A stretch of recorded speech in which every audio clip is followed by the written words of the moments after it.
कई बार दो दो भी दिखते हैं, डिप्लोपिया जिसको कहते हैं हम। और इसमें लॉस ऑफ विज़न भी देखने में सामने आता है।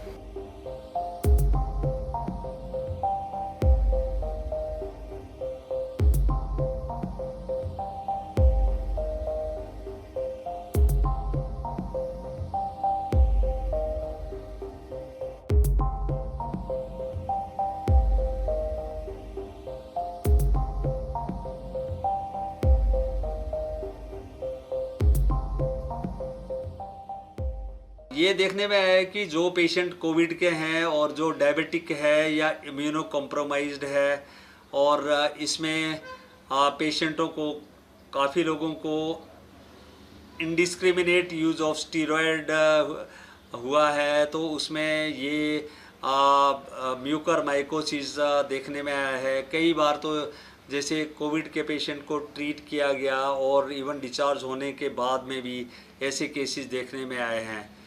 ये जो पेशेंट होते हैं, इसमें क्या होता है कि एक तो नेजल ब्लॉकेड हो जाती है, नाक बंद हो जाता है, नाक से डिस्चार्ज भी आता है, और बिट की और आई की भी स्वेलिंग आती है, और कई बार दो दो भी दिखते हैं, डिप्लोपिया जिसको कहते हैं हम। और इसमें लॉस ऑफ विज़न भी देखने में सामने आता है। ऐसे केसेस में जब इन्वेस्टिगेशन करते हैं तो जो नेजल साइनसिस होते हैं वो फंगस से भरे होते हैं, और आई में भी प्रोप्टोसिस या काफ़ी स्वेलिंग आई में देखने में आती है। इसके लिए सिंपल टेस्ट है कि नोज से सैंपल को टेस्टिंग के लिए भेजा जाता है, जिसमें कि म्यूकर माइकोसिस को कंफर्म किया जाता है। ऐसे पेशेंट्स के लिए क्या हमें करना चाहिए? एक तो ये है कि जो डायबिटिक पेशेंट्स है उनका कंट्रोल का होना ज़रूरी है, डायबिटिक कंट्रोल ज़रूरी है। दूसरा, अगर वो हाई डोजेज ऑफ स्टीरॉयड पे है तो उनका जो स्टीरॉयड है उसको हमें रिड्यूस करना पड़ता है। तीसरा ये है कि जो सर्जिकल ट्रीटमेंट है, जो साइनसिस, आमतौर पे जो भी साइनसिस है जैसे कि इथमोइडल या मैक्सिलरी साइनस भरे होते हैं, तो उसको हमें डिब्राइड करना ज़रूरी होता है। कई बार तो सिचुएशन इतनी भयंकर होती है कि जैसे ऑर्बिट और आई को भी निकालना पड़ जाता है।